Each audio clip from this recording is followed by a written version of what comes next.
شنو واللي معنى لمو. واحد من افضل الماتشات اللي قدمها المنتخب الوطني بقياده الركراكي قدر يهرس النحس اللي لازم منتخبات شمال افريقيا، واللي حتى منتخب منهم ربح الماتشات الافتتاحيه. خساره تونس وتعادل الجزائر، تعادل مصر وخساره موريتانيا. الركراكي دار بحسابه هاد الامور اللي مولفين عليها في الافريق اللي حتى حاجه فيها ما مضمونه. واخا المنتخب الوطني رابع عالميا في المونديال اللي فات، ولكن الركراكي بقى محافظ على المايند سيت باش لعبنا في قطر وخلينا داك الطابع الدفاعي واننا الفريق الاندردوغ، حيت الافريق عندها منطق اخر بعيد على منتخبات القارات الاخرين. وبالرغم كذلك من ان المنتخب فاز ماتشات التصفيات في المونديال امريكا مع نفس الخصم اللي غادي يلعبوا معاه في مجموعات في كاس افريقيا اللي هو المنتخب التنزاني، ولكن الركراكي عارف العرف الافريقي في التعامل مع كل المسابقات. وهذا الشيء كيبان التشكيله كان كيغلبها الطابع الدفاعي، لكن مع تقادم الدقائق قدر المنتخب الوطني يفك لغز دفاع المنتخب التنزاني بهدف الكابيتانو سيس في الدوزيام بال من ضربه ثابته جات باقدام زياش. من بعد قدر وليد يضبط المباراه في اخراج المنتخب التنزاني من جهد البلوك بال اللي كان عليه، وقدر بالمقابل يوسع النتيجه بثلاثيه تناوب على تسجيلها سيس وناحي ونصيري. نجيو دابا نحلوا الماتش تكتيكيا. التشكيله كتضم في حراسه المرمى بونو، وفي اللاكس ديفونسيف سيس واقرد، لي زاريير الشيبي وحكيمي.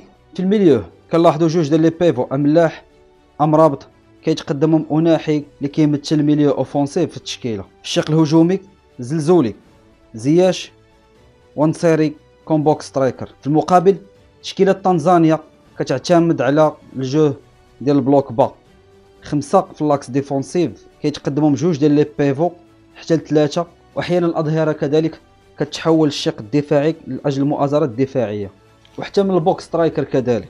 مبدئيا في كل فريق كيلعب البلوك با كيوجهو كذلك الفريق الخصم ببلوك من نوع اخر اللي هو الميد بلوك، اللي هو اللي اعتمد عليه وليد الركراكي في الماتش الافتتاحي ديال كاس افريقيا. في البيلد اب كان فقط محصور على سايس بالتقدم باللابال باش كيلعب الجو ديريكت لعند الزلزولي ولا كذلك لعند زياش، والوحيد اللي كان عنده لافونس باش افونسي بلابال هو حكيمي مع تباتيه الشيبي كوم اريار ستابل. حكيمي كان كيتقدم بلابال اما باش يخلق واحد المساحه اللعب لعند زياش اللي بدوره كيلعب الجو ديريكت لعند النصيري، وكذلك التحرك ديال حكيمي في الدوزيام فاز ديال الخصم كان كيعطي واحد المساحات لعب لزياش بالتقدم بالكره باش يكون كوليبر في العمل الجود كروس، ولا كذلك بعض الخطرات باش كيدير البينيتراسيون بالموازاه مع حكيمي. الملاحظ على حكيمي في المستوى الدفاعي كيرجع بشكل بطيء، هادشي علاش كان لازم على الركراكي يخلي الشيبي كوم اريار ستابل، واحيانا كيتحول في اللاكس ديفونسي باش كيتحول مدافع ثالث مع في التشكيله ديال المنتخب الوطني. ونايف اقرد كيغطي هذه المساحه اللي كيتركها حكيمي في كل بيلد اب الامام تجاه مرمى الخصم. اما على المستوى الدفاعي فكان حصر فقط على املاح وامرابط، كذلك سيس كان كيتقدم الامام باش يقوم بواحد المؤازره دفاعيه وخنق في كل اتجاه هجومي للمنتخب التنزاني بالموازاه كذلك مع امرابط. الملاحظ هو التنوع في البروفيلات على المستوى الهجوم ديال المنتخب الوطني. الزلزولي اللي كان عنده واحد لو غول كيبقى واحد المساحات لعب كبيره في هذا الكولوار باش كيقوم كذلك بالجود بينيتراسيون لمرمى المنتخب التنزاني، وهذه الخاصيه كان عندها لي زوبسيون كثار، منها كذلك فرضيه انه يقدر يتحصل على ضربه جزاء في هذه المنطقه حيت كيستغل التوتر ديال اللاعبين بدفاع المنطقه المنتخب التنزاني. وبالموازاه مع هذا لو غول اللي كان كيدير به الزلزولي كان حكيمي كذلك كيدير جود بينيتراسيون في اللاكس ديفونسيف ديال المنتخب التنزاني، وكان زياش الوحيد لانه كيبقى ثابت في هذه المنطقه هذيك باش يدير الجود كروس لعند النصيري.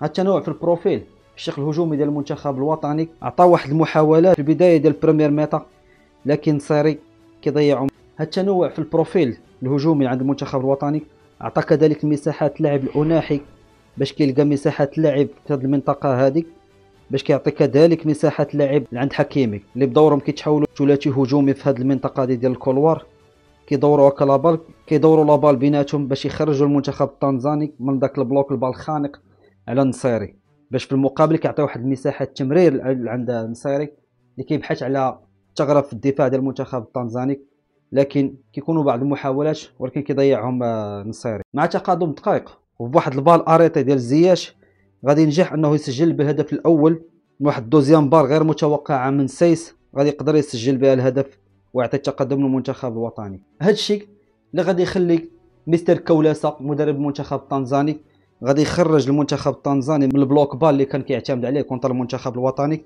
غادي يتحول تقريبا للميد بلوك باش يعطي واحد المساحات للاعب وتكون الرياكسيون من المنتخب التنزاني. لكن مع ذلك بقى الركراكي محافظ على نفس الرسم التكتيكي على مستوى البيفو، مستوى الريكوبيراسيون دو بال ديال المنتخب الوطني. الاعتماد الكلي على المحاور الدفاعيه ديال المنتخب الوطني امرابط واملاح في لعبه استرجاع الكرات، كذلك الجري الدائم ديال املاح تجاه الدوزيام فاز ديال المنتخب التنزاني اللي حولوا من لاعب بيفو عادي الى لاعب بوكس تو بوكس. كانت نتيجته واحد التعب ظهر على املاح، الشيء اللي خلى الركراكي باش انه يدخل بلال خنوس محل املاح. لكن مع ذلك مبدئيا كيبان على ان المنتخب الوطني كيستغل الطرد في المنتخب التنزاني، لكن مع ذلك خلى بلال خنوس كيلعب بيفو، بالرغم ان بلال خنوس كيلعب في الميليو اوفونسيف كثر. لكن مع تقادم الدقائق قدر المنتخب الوطني يسجل ويزيد الغله التهديفيه على المنتخب التنزاني، ويتحول من هدف لصفر في بريمير ميطا الى هدف ثاني سجلهم كل من اناحي، حيث لقى مساحه لعب كونتر المنتخب التنزاني اللي فك البلوك با ديالو. كذلك قدر النصيري يفك النحس الهجومي اللي بان عليه في الشوط الاول والبدايات ديال الشوط الثاني، وقدر يفك النحس ويسجل الهدف الثالث للمنتخب، وكيعلن به المنتخب فائز بافتتاحيه الكان عكس منتخبات شمال افريقيا. كان هذا تحليل لافتتاحيه الكان اللي بان عليها المنتخب الوطني بقوه وفاز بثلاثيه ضد المنتخب التنزاني. الى عجبكم الفيديو ما تنساوش ديروا لايك والبارطاج. نشوفكم الحلقه الماجيه.